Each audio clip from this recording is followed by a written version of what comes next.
Good evening, everyone, and welcome to Upon Further Review podcast, our weekly check on the SAC. And as we look at last week's games last Friday night, and we move ahead to this coming week Friday games, I'm Eric Dudkevich, aka Dude, alongside Coach Shannon Griffith. Coach, good to be here with you again as we get through kind of a third of the regular season now, and teams are starting to kind of jockey for position on where we find them in the conference race. Yeah, we got two teams that are still undefeated and basically control their own destiny, which means if they can continue to win, they will secure themselves the championship. And then we got others that are kind of lying in wait and hoping that the two undefeated teams will slip up along the way. And I think the big thing to be pointed out is, you know, Snyder still has Homestead in front of them, and Homestead's got Carroll, and they've got some challenges down the road. So it's far from over, but teams that are in the driver's seat right now appear to be Homestead and Carroll with 3-0 records. Sure, and of course they'll be playing down the line, and still a lot of football to be played. I mean, when you think about it, just being in week 3, the way the conference schedule sets up, every week seems to be a big game, one way, shape, or form. And that proved again last week when you look back at the Northside Carroll matchup, where you know it was a big one out at Gorsuch Athletic Complex, with title implications on once again on the line. We were there with the 1380 game of the week, and you were in the booth with Brett calling that, and just another big victory for the Carroll Chargers. Yeah, I know it's one of those things that was one of those games in my mind. It was a little disjointed at time. I don't necessarily think Carroll was maybe on their A game to start. They let up the big play on the first drive of the game for Northside with Dickerson hitting the big 60-yard touchdown pass. But then it just kind of, I don't know, it ebbs and flows. We're just kind of not there in some respects. A lot of penalties. It was kind of sloppy at times, but at the end of the day, it was um, ended up being a tremendous second half, in the respects that got a little close and had to make some big plays. Sure. Absolutely. Of course, Carroll pulling away with that victory and moving to 3-0, and one of the teams controlling their own destiny. And of course, Northside, we talked about it too. I mean, get it, their schedule, very top heavy schedule that we talked about with Snyder, then Dwanger, and then Carroll. They needed to get off a tough beginning for them. And but really, I mean, really, they're not necessarily out of the conference race yet, just because we're 3 weeks in. But I mean, their backs are against the wall now to stay in the conference race. No team has won the Yeah. SAC with 2 losses since they moved to the overall standings championship. But still a very good team for Ben Johnson Jr. and crew. Yeah, the thing that hurt them Friday night is with the lack of depth, and they have many guys going both ways. I think Tate Johnson ended up getting dinged up with a shoulder situation, but from what I'm hearing, he is okay. But that could be a problem um, down the road if you're losing one of your star players. But like I said, good game overall. And then of course we had the big one over at Leo that Norwell did themselves justice going into Leo and getting a huge win. Yeah, another big win for Leo, or I'm sorry, Norwell at Leo, their first victory since 2014 up there. Impressive showing once again by that team, and really we talked about it week in week out at this point. A group of in Norwell that has kind of turned a corner in building that program under Josh Gerber, their head coach. Luke Graff is an incredible weapon. Leighton Bailey, their quarterback. They have so many different weapons there that they've developed, and they're again being a 3A school. That a lot of those guys go both ways, and I think are somebody like Luke Graff, who is a tremendous running back, is also all conference as on the Mhm. defensive side of the ball. So tremendous group of athletes too up there, and I think they kind of are looking to kind of take the lead as that group in the NE8, and other teams kind of starting to fall around them. But yeah, Norwell definitely looked impressive in that one. And we're going to have them here in a couple weeks up at East Noble, which will be a phenomenal game on the docket here in a couple weeks. So I'm interested to see that game. And of course, all the other ones that we will have on 1380 The Fan 100.9 FM in our 7 hours of coverage on Friday evenings. But maybe it's time that we bring in our host on the 6 o'clock hour of the 7 hours of coverage. Jim Shevlin's going to switch places today. He's going to get the questions asked of him and not wait for responses from us two knuckleheads. What's up, Chevy? Good evening. How is everybody? Hey, doing good. Thanks for joining us. Yeah, doing great. Glad that you could get on. I know you were fighting some issues out there in the Grable area. I'm glad that you were able to get up on the antenna and get the correct modulations so you could join us here tonight. Someday we will have high service internet out in these parts, but you got to go across the river to Leo to get some pretty good stuff. So we're hopeful. So up until then, it's just whatever big box you can use or hotspot. Hey, what was your feeling or recap of your impressions of the Northside Carroll game that we had Friday night? I think in summary, Coach, I think it's the Northside is probably the best 1 and 2 team I've seen, just for the fact that, let's say in the first half alone, Bodie Dickerson was able to create if things broke down. And it seemed like he was able to make something positive happen after a rash of penalties in the first half for the Legends. So with that, I think, I was impressed with his abilities in that regard. I was impressed with Jonte Lambert, the way he can find holes. He can also, get open in space and catch balls out of the backfield. And then, of course, he's got Dickerson's got his receivers too. So, but I think despite it might have been 7 or 8 penalties in the first half alone, procedure, holding, and might have been a personal foul in there as well, but they survived them. And it's going to take a lot of individual talent and a lot of good players to be able to do that. And just think if they could cut those penalties down, what kind of a whooping they could put on some teams. Yeah, no question. I mean, I was telling dude earlier that it was a game that was kind of in some ways disjointed at times. I'm not sure Carroll was maybe all there mentally, just coming off a big win, of course, the previous week and everything that went with that ball game, and recognizing Sheely before the game and all the things that went into that. And this game right behind it, I'm not sure they necessarily had the same juice as they had the previous week. Now, the big play of the game was the pick, and that kind of got a little fire lit under them. And I think that was, in my mind, that was the kind of the play of the game. Indeed, and Shannon, you've been talking about this Carroll defense, and although they've given up about 44 points through 3 games, but still, it's a big hitting defense and an opportunistic one as well. But it's something that they're going to have to become very, very staunch as we get through here.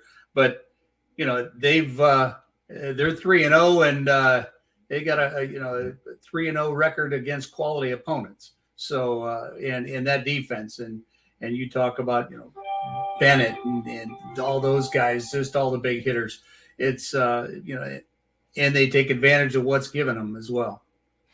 Looking at the standings right now, as you look at it, you got the two top dogs right now. Carroll, Homestead are, both 3-0, and then there's Dwenger lurking in the rear, right there, as well as Snyder. Matter of fact, the gentleman that you mentioned Friday night for Bishop Dwenger ended up having a huge game. I think he had A kickoff return, Carter Yeah. Minix, yeah. Yeah, Kickoff Minix. return and a punt return for touchdown both.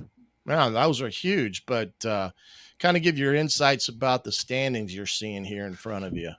Well, of course, with Homestead, the strength of schedule hasn't been what Carroll's has been, but nonetheless, they've taken on all comers thus far. And Homestead is always a team that coaching staff is veteran, and we'll have that Homestead Spartans team ready, whatever. And the emergence of Grant Leaper. Remember, once again, his first year coming out for football. He's an outstanding basketball player as well. Yeah. But he is there, to catch passes from Peyton Slavin, and he found the end zone again this past weekend. So, there's all kinds, and the Fox kid. So, I mean, once again, if you've got the ability to, well, let's say if you got a running game and a passing game, so throw in play action onto that, it's tough to key on a certain team with the defense.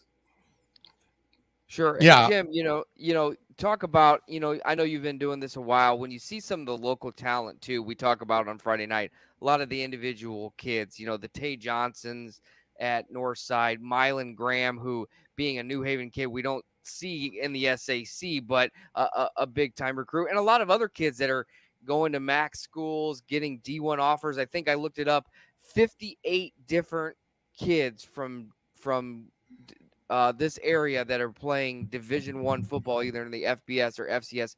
A lot of talent in Northeast Indiana, and that has grown over the decades, really, as far as what we see in the talent pool here in Northeast Indiana. Well, dude, might have been 9 or 10 years ago, we counted no less than 6 players in the NFL that played SAC football. Yeah. And so, I mean, and we just, every school seems to have it.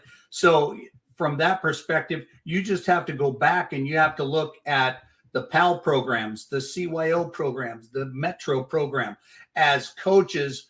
And these coaches aren't getting, a ton of pay, if that at all. But they're teaching the fundamentals to these young kids so that once they get to the high school level, they're beyond fundamentals and they're good, talented football players by the time they get here. And individually, we've got so many players that'll go D1 or, after that, see starting time, see a lot of quarters in the NFL too. So, what is it? Is it in the water? What is it exactly? But, it's great to see, but it is, I believe, a tribute to the youth coaches that get these kids ready to go beyond that. Sure. And looking ahead a little bit to next week, we got another big one in the SAC, like they are every week. We head to Homestead next week, and where Bishop Dwenger comes in and plays Homestead. That another rivalry that has kind of budded in the last 5 or 6 years due to the SAC expanding with Homestead and Carroll. But that's going to be another fun one where those teams lock up together and really try. Homestead tries to stay undefeated, and Dwenger tries to keep their hat in the SAC race. Oh, no doubt about it. And of course, with Dwenger, if their stars emerging, Carter Minix, it's and Davis and all those kids there that and it's the Dwenger program. But once again, Chad Zolman and company, as we said just a little bit ago, with that veteran leadership, they are going to be ready. And once again, Dwenger's their blemish has been the Northside game, that 32-27 game in week 2. And but then again, what we've seen with Northside is that they upper echelon and in the SAC? Yeah, probably, because of just their talent and just cleaning up some of the discipline opportunities there. So yeah, it's going to be a lot of fun. But Homestead, Dwenger, always a battle, always something to get up for, because both of these teams, I remember when Chad Zolman was a freshman coach at Bishop Dwenger back in about 96, 97, something like that. But these two programs are very worthy of all the attention they get.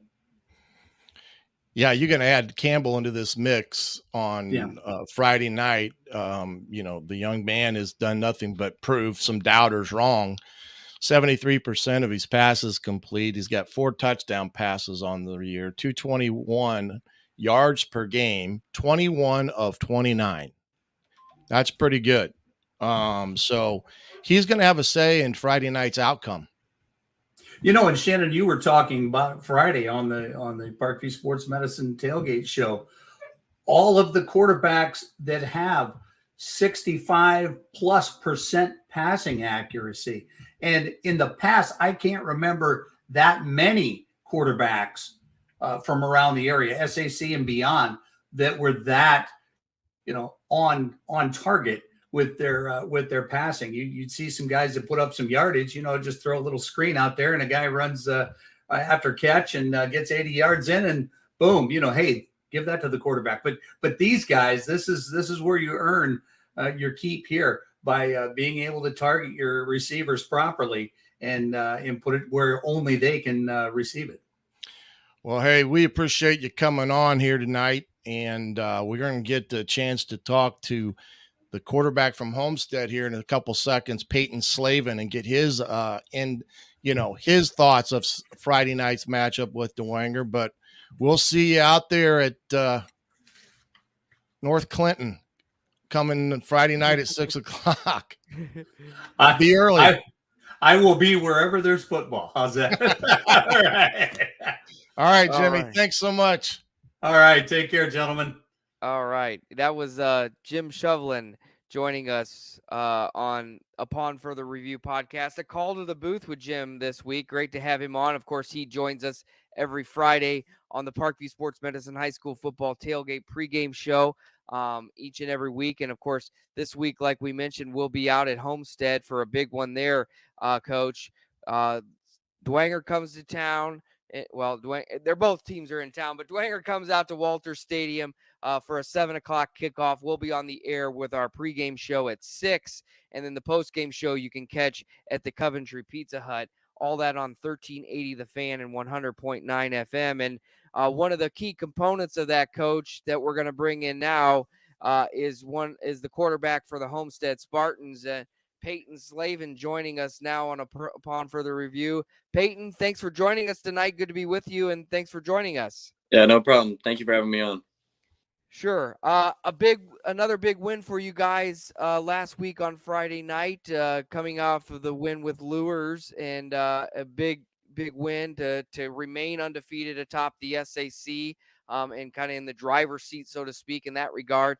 Just talk about this season so far and the 3 big games that you guys have won, and really how it's all coming together for the Homestead Spartans. It feels good. I think we've definitely we still have yet to prove ourselves, and I think that we haven't really played our best game of the season yet. And I think that's what we're kind of looking forward to this Friday, to get a great matchup. That's always a good team to play. Home or away, they're a great team to play, and we beat them last year on their turf, so I know they're hungry for more and come to Homestead, and I know they're looking for that same goal. Sure.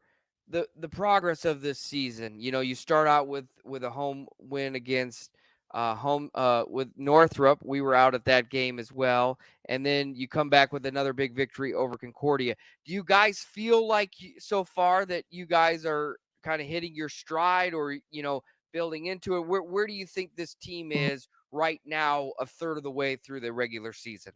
We're definitely building up to it. I mean, we've 3 wins under our belt is big, but Zollman's every week we're 1-0 and go into the same week with the same mentality every week. And if we can perform at the highest level against every team, I really think we have a chance against anybody in the SAC. Sure. Hey, Peyton, go ahead, Coach. Yeah, Peyton, give me some background here on this game against Lures. You guys, it was a pretty nip and tuck there up through the first half, because it was you were down 13-10 Yep. At halftime. Yep. How was the first half from your perspective Friday night against Lures? Going into that game, we knew it was going to be a battle, and it was a game that literally everybody wanted to win. And I think we really, we didn't play our best the first half, and once we went into halftime and went to the locker room and heard Zolman talk, and I think that really just flipped the switch for us. And when we came out after halftime, I think we really took over. Yeah, what was some of the catalysts that you thought that helped propel you guys in the second half? Because essentially your defense shut them out in the second half. And I think the defense was a big part of that game. You know, you had Jackson Christmas with the interception, and I think that was really a big momentum shift for us. And you know, to prove that, you know, we can play with any team out there. You know, good or bad, we can go out there, play football, have some fun, and fly around. Yeah, I think your defense held them to 3 of 8 on third down for only like 38%, and that's a pretty good night for a defense, especially against a team like Lures, who does have some explosive players. And sounds like you guys were able to keep them in check for that night. Now it looks like you had a little bit more carries Friday night than Yep. you're normally accustomed to doing. Was that more by design, or was that just scrambles out of the pocket? Yeah, that was a little bit by design, and you know, not a lot of people know I can run the ball, so I'm glad I got it. I think you run it pretty good, young man. I think you probably need to run it more. Hey, I can do whatever to make the team win. Yeah, I know that you've got a pretty good quarterback coach and offensive coordinator in Coach Skelton. Kind of give us a little bit of insight of your prep for the week. Every What goes on a week in a day of Peyton Slavin's prep work with Coach Skelton? you know, every day before school, I'm in his room watching film on the upcoming opponent, and then after school, I'm right back in there. And right before practice, we're watching film, we're going over, you know, a scouting report, you know, looking at the depth chart, see who we got, the big guys. We point out the playmakers on the other team to really attack those guys and maybe stay away from them. But a lot of the times we're watching film, we're seeing how they are, how they play, and I think that really helps every week to know what our teammates are doing and know what they're doing and be able to, you know, come out on the field and point at a player and be like, hey, I know what you're about to do on this play. And I think that really helps a lot. Yeah, he does a good job. He's probably one of the better coaches within the area, and I've always been impressed with his leadership for you guys. And I think he does a great job with that. Looking back, what do you think you as the quarterback need to improve upon from the first 3 weeks of the season heading here into week 4? Definitely just staying composed in the pocket. I think I bailed out a little too early on some plays where I could have, you know, went deep and got some guys open for some big plays. But, you know, I get on the headset on the sideline, I talk to Skelly, and, you know, he really gets me in, you know, gets me calm, cool, and collected, and gets me ready for that next drive. So I think if I can stand in the pocket, do what I can do and do my job and trust that my teammates are going to do their job, I think, you know, I'll be good. Yeah, looking at the numbers for the first 3 weeks, I mean, you really put up some good numbers, and that's, you know, and looking good. How much fun is it to play with the guys that you're out there with as the Homestead quarterback playing in the SAC week in, week out? Just talk about that a little bit, and really how that is helping your development as a quarterback playing such great competition. It's a blast. You know, the SAC every year is a great conference. I think, you know, every team is definitely underrated a little bit, but you know, once you get in and you see week in, week out on what a team can do, it's really fun, and you look forward to playing those teams. And you know, as a Spartan, you grow up with everybody you play with. You know, you play against them in middle school, so you guys have some rivalry against you guys coming in. But I think the bond that, you know, Zolman creates over the last 4 years for us, and it's a great environment all the time at Homestead. Sure. And what was it about this sport? When did you kind of, in your eyes, kind of take that, turn the corner, if you will, and realize, you know, this is a sport that you're really going to excel in? Just talk about your football journey a little bit, and where that love of football has taken you. From the very beginning, you know, fifth grade, I came in for PAL, and I think that was really like the beginning of, you know, something great. I played a lot. I've played since fifth grade, and I've played everywhere. You know, I think I've been around Skelly for a long time. We've always had some Homestead camps in middle school, so that really, got me looking excited for the future and what I was able to do and what I was capable of. I just knew how hard I was going to be able to work to get to where I am now, and I'm glad I've put in the work I have. Sure. Looking ahead to Dwenger a little bit, they're hungry to keep in that SAC race. I mean, just what, the early prep for them has been, and just talk a little bit about them and what you see is from a defensive standpoint from the Dwenger Saints and that you'll have to battle this coming Friday night. They got dogs everywhere. I mean, they got Carter Minnick, CJ Davis. Those guys can fly around, and I think those are definitely some guys that we're gonna have to play our best against. We can't make the same mistakes that we made the past 3 weeks as a team. And I think if we can play to the best of our ability and run the right routes, do your job, and I think we're gonna be all right. Yeah, I think, CJ Davis is one athlete that can hurt you not only offensively, but defensively as well, because that is probably the most the spot that he has been recruited by most schools. Now he's committed to Marshall, but he's kind of that ball hawk that you have to be aware of on all downs, because he's the guy that's looking for that pick. What has the early evaluation from your prospects with maybe Coach Skelton and you talking about Bishop Dwenger's defense at this point? They're definitely hungry. Like I said earlier, we beat them on their field last year, so I think they're definitely going to have some energy to them when they come into our place. And I think that when they do come in, they're going to be flying around from play one to the last play of the game. Regardless of the outcome, I think that we're going to be able to move on from it, go 1-0, and move on to the next week. What and talk a little bit about your guys up front, the offensive line, because I thought when we watched you guys, we had your Northrop game, and if there was one part of you guys offensively that I came away thinking was this may be one of your better offensive lines that you've had at all five spots here over the last few years. What's your thought process in that? Because it seems to me they've opened up a little bit more in the running game for you guys.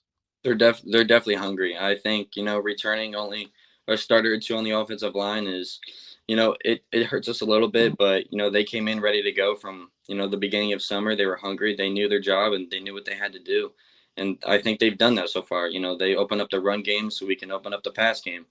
It doesn't matter what we can do. We can run anything up front, and I can trust in their ability to protect me and protect the running back. How about your buddy back there in the background field with you, Mr. Fox? Now, right now through 3 games, of course, he's averaging about 9.67 a carry. Now, he's also a weapon to catch the ball as well, but tell me what makes him maybe the special offensive weapon for you. I don't really know what makes that kid click or what he does before the game, but I'm just glad he's on my team, and I'm glad I'm able to get the ball in his hands whenever I can, whether he's in the backfield or whether I'm throwing the ball to him.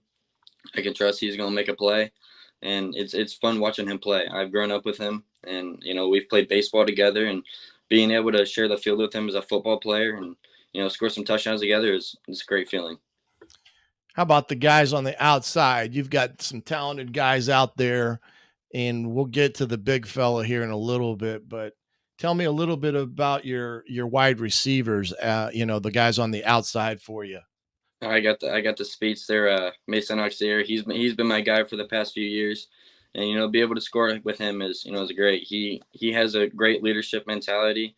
He's willing to work whenever it is, and he's ready to come in every game and play the best of his ability. And I can always trust that he's going to be open. Whether it's a short route, a deep route, I know he's going to be open on deep routes. The short plays, and he's there, and he can make some guys miss too. And he's a very reliable option. And outside, I got the big tall guy, Grant. I'm glad I got him. He's 6'7", and yeah. I would give you, this would be my bit of advice for you. When you're inside the 20, just throw it up, okay? Yep. All you have to do is just throw it high and up and let him go get it for you, because at the end of the day, when you're 6'7", you're going to probably beat a lot of guys on the outside. Yeah. Isn't that pretty smart by an old guy that used to play the spot? Oh yeah. Oh yeah. Out of play, I was more than excited to just be able to throw it up and trust that he's going to go up and get it. So, and where he started to where he is now is just it's insane. He came in hungry, and I think he's definitely week by week getting him better, and he's improving every week, and he's getting twitchier, and the routes are getting better, his hands are getting better, and I think if we keep working week by week every day, it's going to be a scary sight to watch him play football. Probably, are you going to utilize him? I know sometimes you're utilizing him as an attached tight end, but are you going to see him start splitting out a little bit more? He looks pretty comfortable. I mean, it doesn't look like a guy that's been first time coming out for football in a while. He actually looks like he's, pretty comfortable out there. Yeah, he can, he's good outside, he's good inside. I think we can utilize him a lot as a tight end, not only in the run block, but when we get into, that tight end H formation with, when he's at tight end, I think people get scared of, where's he going to go? What's he going to do?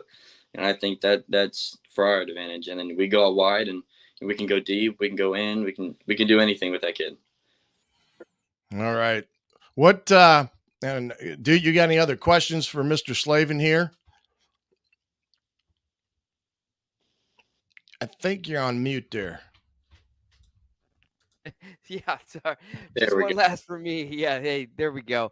Having Coach Zolman, just be a good coach for you. He's been there a long time and really built this program into something special. What's your relationship with like with Coach Zolman, and really how he's helped you come along as a quarterback? That's my guy. Before games, I'm always giving him a hug, telling him, let's go, let's do this thing. And all week in preparation, he's right by my side, telling me, it's cool, calm, and collected. And the speeches that he gives before a game is just it's insane. What he's able to do when he speaks, it's ridiculous. And when he's coaching, he's for real. And I have him as a school teacher too, so that always no freebies then, right? Yeah. Gives you Yeah, a no grade too. No freebies for you. Yeah. Well, we really appreciated Peyton for coming on this week for our player profile here on the Upon Further Review podcast, and obviously another big matchup next Friday night in the SAC when Dwenger travels to Homestead for the 1380 game of the week. We will be there with the 1380 game of the week from Walters Stadium, and we really look forward to a big game with you and Homestead and Dwenger, and a new rivalry that has kind of come along down the pipe since you guys have joined the SAC. It should be a good one, and we're looking forward to it. Absolutely. Thank you guys for having me on. I'll see you guys out there. Good luck, Peyton. Thank you. Have a great night. All right. Thank you. So that was Peyton Slavin, the quarterback from Homestead. And Coach, what a great conversation with him. I mean, and you want to hear that from your quarterback, the ability to know and recognize the different attributes that his teammates and the guys he's throwing the ball to, and the guys that are blocking for him, especially, right. What they bring to the table, and just learning more, not just about him, but really that entire Homestead Spartan team. Well, if you look at it, especially for quarterbacks now, they get a better part of the summer working with their guys in a lot of ways, whether it's 7-on-7 camps, their own individual skill sessions that they have right out there at the high school, through the summer, and all the things that the coaches are allowed to do with them now.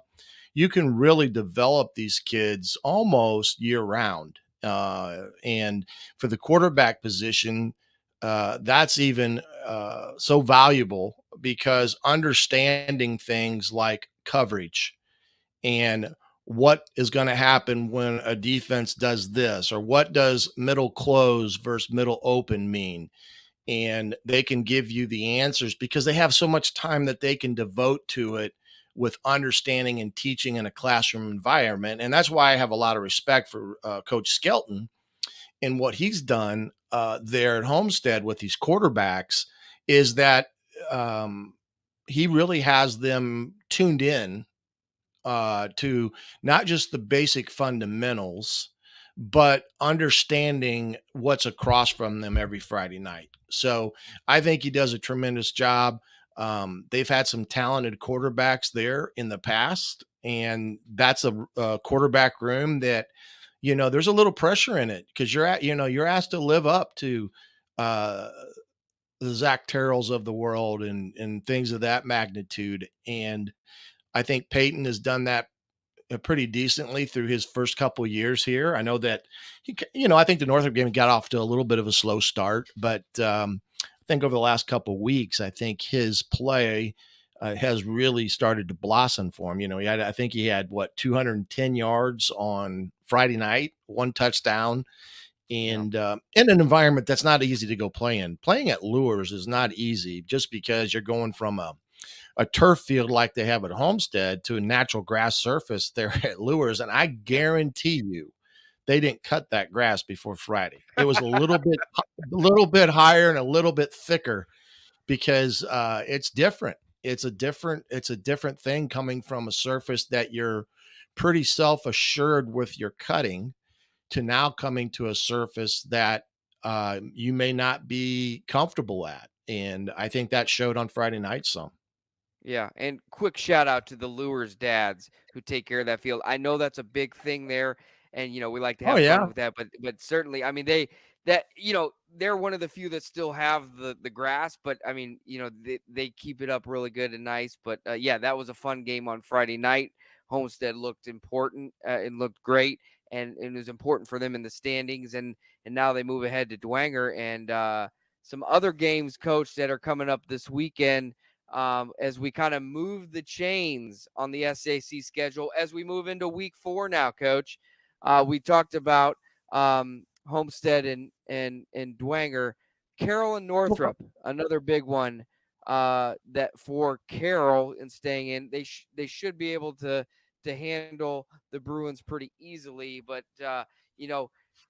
Northrop still looking to build that, but this should be a good one for Carroll ultimately and where things are there. Well, it's the first time of going somewhere else. I believe. I think this is their first home. Is this their first away game? Do you know for Carroll? I Uh, can't.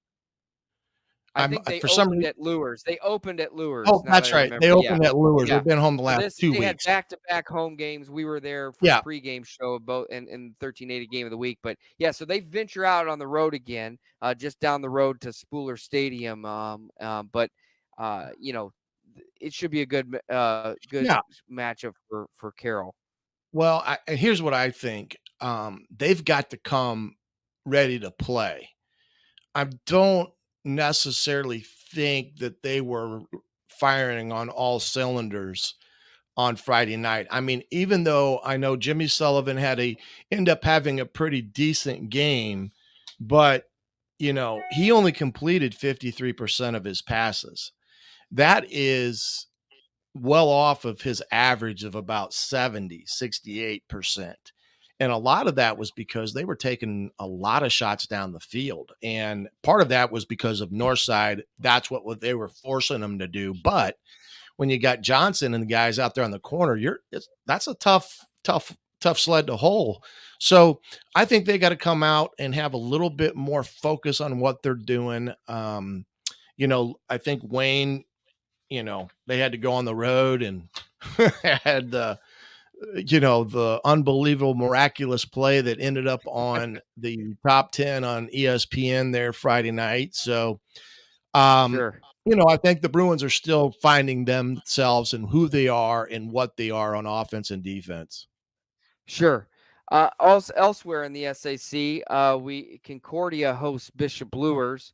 Concordia, a really tough loss last week to Snyder, 42-0 in a game that was 42-0 in halftime, and then the running clock in the second half, and really once it hits that point, neither side really can get any really momentum going really Right. when it came out to it. So, but Lures comes to Concordia. Lures looking to rebound from another loss and try to salvage the front half of their schedule, and should be a nice one out at Zollner Stadium on Friday night.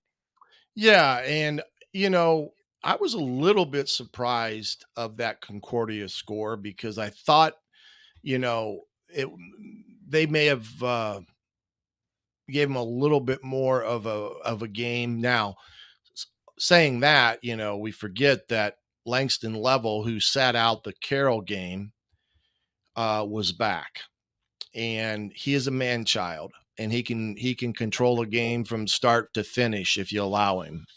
And he's such a great compliment in the backfield to somebody like Hoppert. But they had, listen to this. They were Snyder was 6 of 10 on third down conversions, 60%. That is miraculous in that regard because that tells me they had a lot of third and shorts and mediums at the most. And then on the flip side of that, Concordia was 2 of 7 on third downs for only 29%. And that tells me the flip. Concordia had a lot of third and longs, that meaning 7 or more yards. And so that makes it awful different. The other thing that, again, plagued Concordia, they had 5 turnovers, 4 of them interceptions. And now Yep.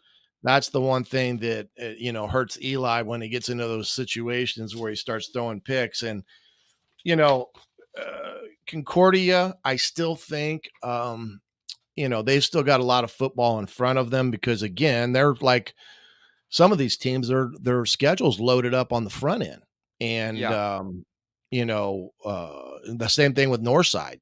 You've talked Yes. about Northside's front load for the last 3 weeks. And, those kids have gone through the meat grinder. Yeah, and for Concordia, looking ahead to their schedule, they host Lures this week. Then next week, they're home to Northrop, and then they go on the road to Dwenger, and then host Wayne. So it's one end of the spectrum to the other Mhm. for a lot of them, and that's the tough. And a lot of these teams, especially the Concordias, you talk to some of these coaches at media day, is they realize perhaps that they're kind of in that middle of the pack of the SAC, but they do benefit so much from playing in the SAC that come tournament time, we might be talking about sectional champion Concordia here, Yeah. and I mean it's entirely possible just the way that the SAC plays, and then the way the schedules match up with the sectional matchups as well. Yeah. The hard part about that on that side of the coin, so to speak, is if they get beat up during the season, come sectional time, they may not have enough bodies, because they're not very deep from one perspective. And this same thing affects Lures as well. I mean, last year Lures was a team that was loaded. They ran the table. They, had a great year. Then they stumbled at the end. And some of that was, I think they were just kind of beat up from going through Yeah, that type of schedule. sure. Yeah, and we talked about Snyder. Another thing with that against Concordia, they only they held Concordia to 20 rush yards total, Yeah. and a great outing by Luke Hoppert. Like you said, Langston Lavelle came back in with 2 touchdowns coming back off that, so that was a big one for Snyder. And now they face a Southside team, Coach, that has struggled. So they're again Mhm. not a lot of wow, earth-shattering matchups this week in the SAC outside of maybe that Dwenger Homestead game. But I mean, you know, this is another chance for Snyder to hold serve at home, and for them to exact. Sorry, they're actually on the road. The graphic is incorrect there, but Right. Southside is hosting Snyder, and so it should be another chance for Snyder to kind of get in their groove and stay in the SAC race. Well, Snyder, number one, has got a phenomenal defense, evident by what they did against Concordia. And I think they're probably the second best, right there with, Homestead. Probably, you could probably throw them into the equation there.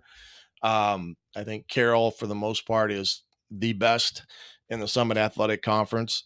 But, Snyder, after losing to Carroll, uh, they had a little chip on their shoulder going into this past Friday night, and I think they let out a little bit of their frustration.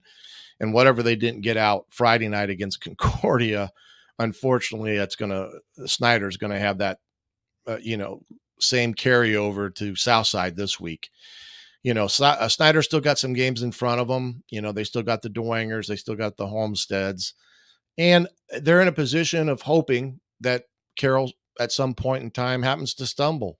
And unfortunately, they're going to have to stumble twice because Yeah. Carroll has the tiebreaker. But this is what the SAC is every year. It gets into this crazy part where this is about the week when things start getting a little crazy. At least they did last year. Last year at this time, after this week 4, it was kind of anybody's ball game, if memory serves me correct. Yeah, and for Snyder, the big win over Concordia. Now they travel to Southside. Probably an opportunity for a lot of the backups, second, third stringers to come in and play. The running clock situation was the case on Friday night again. But then 2 weeks on the 16th, they're home against Snyder's home against Homestead. So, kind of these 2 ones just to kind of hold it steady. And then boom, you're right into a big matchup. Wayne after that as well. So Snyder playing well and hopefully, one of the things for them is not to peek ahead to that Homestead matchup Yeah, next week because Southside right. knows that too. Southside knows that Snyder's going to play Homestead in 2 weeks, and I think that's part of the equation for Southside in getting your team ready. Is the sense that this team may be overlooking you, but not to say that Snyder and Coach Tippmann will do that, but you try not to. So that's a big one coming up in a few weeks. And our last matchup in the SAC this coming Friday, Wayne travels to Northside. Another big game. Of course, Wayne gets its first win of the season on Friday over Northrop. Lamarian Nelson, another 200-yard game. He's something he's done a lot. Gets the #1 play on ESPN Sports Center, and things look pretty good for the Wayne Generals after that last week's win. And now they travel to Northside, that is 1-2, that is hungry to stay in the race, and probably might be a little bit. Who knows? It might be a strong Northside team on Friday night. Well, look, as bad as some of the penalties were that cost them some critical first downs that they gave up. And I mean, these are mental errors. I mean, these are correctable, but these are mental errors, and they got to be better mentally Friday night to not make stupid bonehead mistakes like jumping off sides on 3rd and 3. They still played Carroll pretty tough. It was an 8-point ball game. Now, the one thing that hurt Northside against Carroll had 2 punts that basically gave Northside field position. They had the ball on the 32 and the 38 of Carroll's to start drives and got no points out of them. Okay? No points. They've got to find ways to get points out of those, because had they gotten points out of those mistakes by Carroll, and when you're playing a good team like Carroll, you have to make them pay for their mistakes. They weren't able to do that. So if they can get some things cleaned up, and a lot of it is mental, they still have a very good shot of doing things, of running the table. They could, get on a hot streak, get themselves in a great position to go into the postseason on all cylinders. Because when you look at them from a talent standpoint, they've got a pretty talented club. And the transfer, Doty from Lures that transferred, he was noticeable Friday night. I mean, he gave Carroll fits. He was all over the field. So there's a lot of positives there at Northside. And if they can get the negative stuff cleaned up, the minute that, missed assignments like I was referring to, they've got a chance.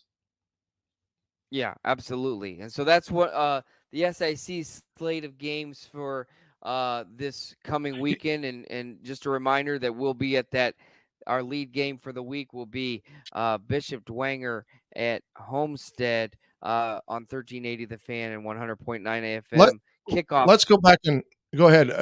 Let's go back and talk a little bit about that Bishop Dwenger and Homestead game, because Yeah. I want to hear some of your side of the coin on some of this as we kind of give this game a little bit more of a breakdown. Um, you know, kind of give me some of your thought processes here with that game from, your perspective. Yeah, well, I mean, I think we kind of talked about it earlier with Peyton Slaving, just the weapons that are developing for Homestead, and that they have Peyton Slavin, they have Fox, they've added Grant Leaper, who is a huge target at 6'7", to that wide receiver core. So, and they're spreading the ball out and doing what's looking really good.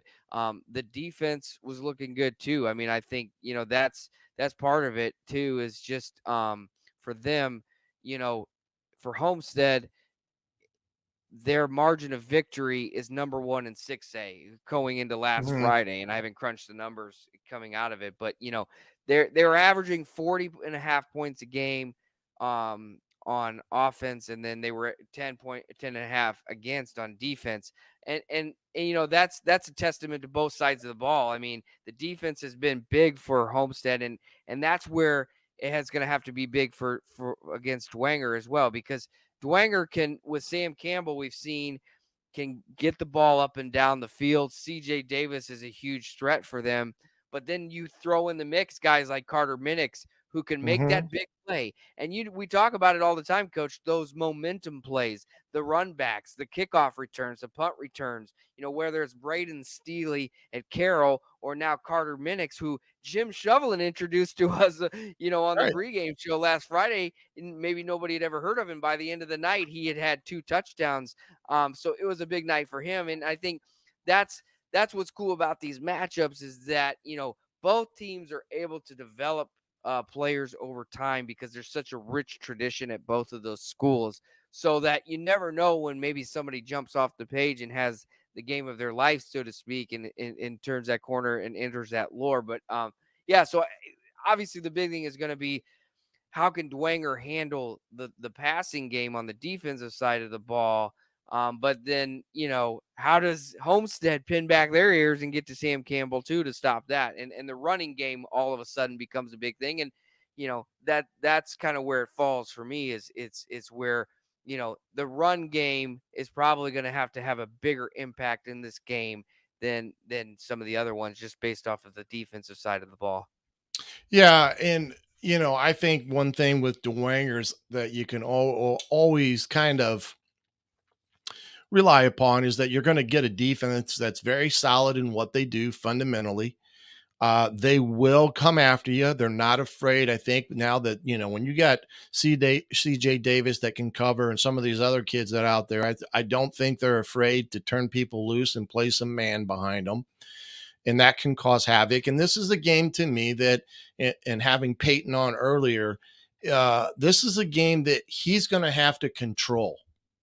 I mean, he's going to have to figure out ways to help control this game. They had I mean, you look back last year to the game that we had with them. That was a dogfight, back and forth for the better part of that game. And had Dwenger had more control at the quarterback position, it may have been a different game. But to me, that's where Peyton Slavin comes a bigger part of a game like this coming up, because they're going to figure out ways to take something away and put you in situations that you don't want to necessarily be in. That's why Campbell's performance for the last couple of weeks was so important, because now as a D coordinator, you just can't sit there and look at him and say, okay, he's thrown for 200 yards for like 2 or 3 games. So we just can't think that we're going to go line up 8 bodies at the line of scrimmage and dare him to throw the football. And this is where I said Jason Garrett's a pretty good offensive minded football coach. he does things that adapt to the abilities of the kids that he's got in front of him. There's another Tippmann back in the backfield again. That doesn't surprise us. And, um, you know, they've done a great job with, kind of what they have. Campbell, look, 75%. I mean, this kid just amazes me. 549 yards. And then running the ball, he's ran the ball 23 times for 66 yards. So now you see the concept of him involved in the run game. The Steel kid and Tippmann, who's got 101 yards, and the Steely kid has let's see here, 85 yards, 6.1 yards a carry, 5.9 yards a carry. So this is going to be a test for Homestead. This is not a walk in the park. I don't think they're just going to show up and put one on the Saints. I think Bishop Dwenger is going to come into this game very hungry and ready to compete. Yeah, and I mean Dwanger's still in the SAC race. I mean Yeah. they've got the one loss, and if they can trip up Homestead, then it starts bunching, and then you're looking at Carroll too. So I mean that's what's interesting about the SAC is because you don't have those 2 weeks yet of non-conference play, or you're not playing an out-of-conference game in the middle of the season. It's pretty par for the course standard, here's what we need to do. And so that plays into it each and every week. And I think that's a big part of it too, is that Dwenger coming off of that Northside loss 2 weeks ago they're still in it. And it's Yeah. a much harder task for Northside now at the end of the side of things. But, Dwenger is right there in the mix. And this is a good opportunity for them really because if they lose this one, then it starts to be on the outside looking in a lot more. But it should be a very good one at Walter Stadium on And we Friday night. talked about this of not letting the Northside game beat them twice. And they did a great job of coaching, getting their kids' psyche back, getting them ready to play this week against a team that in the past has caused them some fits. But they didn't allow that game to beat them twice. And that's a testament to the coaching staff and their kids, who I have a ton of respect for. I don't know how many times I maybe have said this, but I do have a ton of respect for the coaching staff and their kids. I think their kids are always well prepared. They play tough. They're, one of the things that's followed them for years and years and years. When you play a Dwenger team, you're going to know it because they hit you. I mean, they will hit you. And, I'm kind of anxious to see this game Friday night because I think it's going to be a little bit more competitive than what maybe some may think. And I think you've got a desperate team coming in, like you said, Dwenger with one loss, knowing they beat Homestead. It throws a little bit of chaos in the Summit Athletic Conference. Yeah, absolutely. Absolutely. And that's just one of the main game. That's the main game, our 1380, the game of the week, once again, that we'll have on Friday night. Bishop Dwenger at Homestead, the pregame show starting at 6 from Walters Stadium.